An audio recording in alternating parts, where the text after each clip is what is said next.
యాక్చువల్గా నేనే ఎక్కువసేపు ఉన్నా ఇక్కడ. అంటే కింద నుండి పై వరకు అంటే 1.5 hour ఉన్నట్టు ఈజీగా. ఇప్పుడు ఇక వాకింగ్ చేసుకుంటా కిందకి వెళ్ళాలి. ఇదిగో మీరు ఎంహమాల వెళ్ళొచ్చు. ఇక అలాంటి టుక్స్లో తీసుకెళ్తారు. నేనంటే నేను చూద్దాం అని చెప్పేసి ఇక వచ్చాను. ఎక్కడం కష్టంగా దిగటం ఏముంది. ఇదిగోండి ఇది ఒక కేఫే, అక్కడ ఒక కేఫే ఉంది, రెస్ట్ రూమ్స్ ఉన్నాయి, వాటర్ సప్లై అంతా బాగానే ఉంది. ఇక్కడ ఓవర్ నైట్ ఉంటారనేది చాలా రేర్. సో నేనేంటంటే కిందకి 9కి వచ్చాను కదా, పైకి వచ్చేసరికి 9:20 అలా అయింది. ఇప్పుడు 10:25 అయింది టైము. 1 hour పెంచింది. ఎందుకంటే వచ్చిన తర్వాత ఒక 20 minutes జస్ట్ అలా చూస్తూ ఉండిపోయా. తర్వాత చేశాను. తర్వాత బ్యాచ్ వచ్చింది. ఇప్పుడు చెప్తే నమ్మరు, 2-3 తప్పితే ఎవరు లేరు. అందరూ వ్యాన్కి వెళ్ళిపోయారు. ఆ వ్యాన్ ఏంటంటే ప్రతి 10 minutesకి వస్తుందంట. ఇక్కడే పెట్టుంది. నేను చేసుకున్న దానికి వర్త్ ఇట్ అనిపిస్తుంది. ఎందుకంటే కాకపోతే కొంచెం సన్లైట్ ఉంటే బాగుండేది. ఇప్పుడు అలా వచ్చి జస్ట్ ఒక 1/2 hour కోసం వచ్చి ఇంత దూరం. నేనేంటంటే వాళ్ళు ఓన్ వెహికల్స్ వచ్చినట్టున్నారు. ఎంత తోలేవాడు ఒకడు వీళ్ళు కూర్చుని వస్తారు. మనం ఏంటంటే నేను 1.5 hour 125cc స్కూటీ మీద వచ్చా. సో ఆ పెయిన్ నాకు తెలుసు. బాగా 80-90 స్పీడ్లో ట్రావెల్ చేసి వచ్చి, ఎందుకంటే ఫుకెట్ టౌన్ దాటి ఒక 20 kilometers వచ్చేస్తే అసలు ఆ మొత్తం ఆ ఫుకెట్ ఐలాండ్ దాటాకే 45 kilometers మొత్తం. ఫుకెట్ ఓల్డ్ టౌన్ నుండి, నేను స్టే చేసే హోటల్ అనుకోండి, ఇక ఫుకెట్ ఓల్డ్ టౌన్ అని ఉంది. అక్కడ నుండి ఫుకెట్ ఆ మెయిన్ కనెక్టింగ్ బ్రిడ్జ్ ఉంటుంది చూసారా, థాయిలాండ్కి ఫుకెట్కి, అది కనెక్ట్ చేసే బ్రిడ్జ్కే 45 kilometers. సో ఆ 45 kilometersలో ఒక 20 kilometers ఫుకెట్ ఓల్డ్ టౌన్ నుండి టువర్డ్స్ నార్త్, ఒక 20 kilometers ట్రాఫిక్ ఉంటుంది. తర్వాత ఖాళీగా ఉంటుంది రోడ్లన్నీ, 80 స్పీడ్ అంతా. సో అంతా బాగుంది. ఇక దిగేస్తున్నా చూడండి. ఎంహమాల్ అక్కడ నుండి దిగుతున్నా. ఇక్కడ నుండి ఇది ఇంకో వ్యూ, ఎంహమాల్ చూపిస్తాను. ఇక్కడ కూడా ఏదో చిన్న స్టే లాగా ఉండి, ఒక జస్ట్ 2 ఉండటానికి అదొక హట్టు, ఇదొక hut, air conditioned with rest rooms అన్నీ ఉన్నాయి. ఇదిగోండి ఇక్కడ నుండి ఇవి ఇలా ఉంది. ఎంహమాల్ చిన్నగా కనపడుతున్నాయిగా, ఐలాండ్స్ లాగా మొత్తం అక్కడ నుండి. సో అవి ఇది దీని ఎంహమాలే జేమ్స్ బాండ్ ఐలాండ్ ఉంటుంది. మొత్తం ఇదంతా ఫ్యాంగంగా బేనే, ఇక అఫీషియల్ ఫ్యాంగంగా బేనే మనం చూస్తున్నాం ఎదురుగా ఉండి. ఈ సమిట్ నాంగ్షి వ్యూ పాయింట్ వచ్చేసి ఫ్యాంగంగా బే అనేది, దానిలోనే జేమ్స్ బాండ్ ఐలాండ్ అంతా ఉంటుంది. ఇక్కడ చూడండి ఎంత స్టీప్గా ఉందో. ఇప్పుడు జాగ్రత్తగా నడుచుకుంటూ దిగాలి ఇదంతా.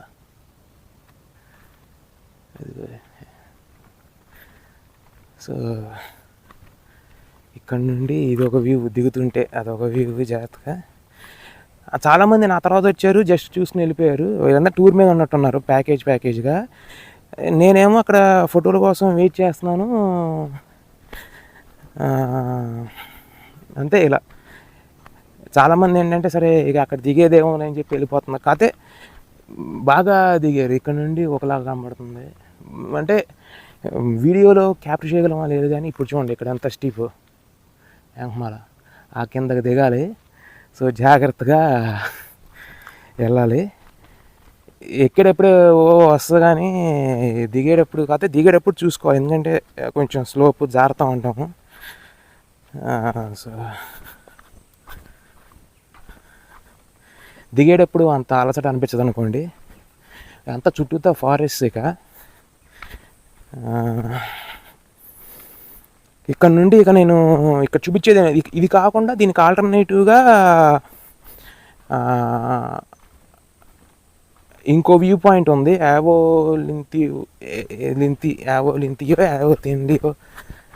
తిండి సంథింగ్ ఆ పేరు మీద వచ్చే పాయింట్ ఇక్కడ నుండి దగ్గరే. కాకపోతే అది 50 baht per person తీసుకుంటాడు. అది కూడా ఇక్కడ నుండే ఇలాంటి వ్యూవే, కొంచెం వేరియేషన్ ఉంటుంది అంతే. ఇదే వ్యూస్ అక్కడ నుండి కూడా అక్కడ ఒక స్టే చేయొచ్చు. అది కూడా ఒక వ్యూ పాయింట్. సో నేనేంటంటే ఎవరైనా ఫుకెట్ వచ్చినప్పుడు, లేకపోతే వాళ్ళకి ఓన్ వెహికల్ కానీ ఏదైనా ట్రాన్స్పోర్ట్ బ్యాచ్కి వచ్చినప్పుడు ఇక్కడికి రండి. Samet Nangshe view point, Samet SAMET, Samet Nangshe view point. So మనిషికి హెడ్కి 30 bahts, with transport 90 bahts. So యాంగ్మా అంతా డీప్ జంగిల్స్, అంటే క్రూర మృగాలు ఏమి ఉండవు, కానీ మహా అయితే కోతులు ఉంటాయి. కోతులు కూడా లేవు ఇక్కడ. సో అది దిగేటప్పుడు అంత అనిపించట్లా. దిగేయచ్చు ఒక 5 minutes, లెస్ దాన్. వచ్చేటప్పుడు 20 minutes, వెళ్ళేటప్పుడు ఒక 5 minutes వాక్లో దిగేయచ్చు అనుకుంటున్నాను. సో ఇక్కడ నుండి ఇంకొక వ్యూ ఉంటుంది, అది కూడా చూపిస్తాను. ఎందుకంటే అక్కడే కంప్లీట్ చేసేద్దాం అనుకున్నా, కాకపోతే ఎక్కువ ల్యాగ్ అవ్వకుండా ఉంటుందేమో అని చెప్పేసి. బట్ మరి దీనికోసం ఇన్ని కిలోమీటర్లు ట్రావెల్ చేసి, ఇది పొద్దున్నే ఏమీ బ్రేక్ఫాస్ట్ చేయకుండా హైక్ చేసి అంతా చేశాం కాబట్టి తప్పదేక. సో ఇక్కడ నుండి ఇంకొక వ్యూ పాయింట్ అని ఉంటుంది, యాంగ్మాల్. చూడండి, మీకు మ్యాంగ్మాలే ఉన్నట్టు ఫీలింగ్ అది. ఇక్కడ నుండి కూడా మంచిగా పిక్స్ దిగచ్చు. అతజేషన్ ఇది ఏంటంటే స్ట్రైట్ ఫార్వర్డ్గా వస్తుంది. మీకు చూడండి, వీడియోలో చూపిస్తాను. ఇదిగోండి ఇలా. బట్ అక్కడ నుండి దిగేసాం, ఇక్కడ నుండి ఏం దిగుతాం? ఇంకేమన్నా క్లియర్ వ్యూ ఏంటంటే గడ్డి ఇదంతా కొంచెం అడ్డం ఉంది. ఇంకొంచెం కిందకి వెళ్తే చెట్లే ఉంటాయి, ఇంకేం ఉండవు. సరే, వ్యూ పాయింట్ ఏముందని. సో ఇంకేముంది, దిగటమే, కొండ దిగటమే. ఇక్కడ అది రావచ్చు, హైలీ సజెస్టబుల్. ఎందుకంటే ఇది మనం చూపించడం, ఇది చాలా హైలీ రేటెడ్ పబ్లిక్ అట్రాక్షన్. చాలామంది తెలియదు, తెలిసిన వాళ్ళు తెలుసుకుని వస్తున్నారు.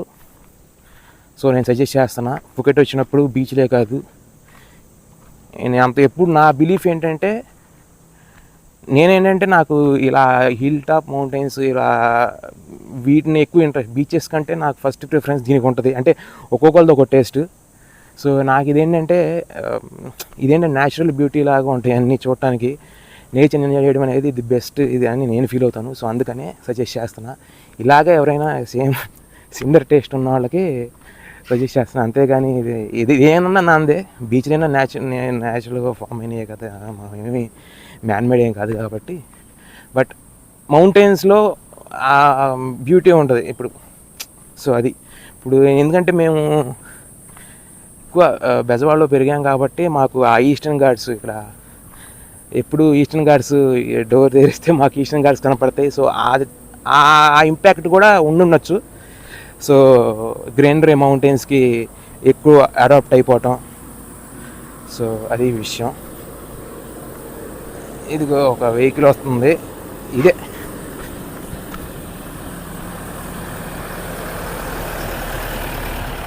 ఇలా ఎక్కించుకెళ్తుంది అన్నమాట. అది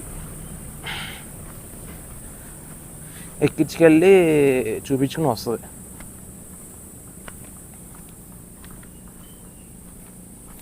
ఆల్మోస్ట్ సగం దిగేసాను జస్ట్ 5 minutesలో. ఇది దిగేటప్పుడు అంత ఏం లేదు. సరే, ఎక్కువ ల్యాక్ చేయకుండా నేనైతే రికమెండ్ చేస్తా. అది తెలిసి ఎవరు ఇండియన్ యూట్యూబ్లో చూపించుండరు. సరే చూపించున్నాం ఒక ఇండియన్ యూట్యూబ్లో, తెలుగు యూట్యూబ్లో మాత్రం ఇంతవరకు ఎవరు చూపించలేదు. First time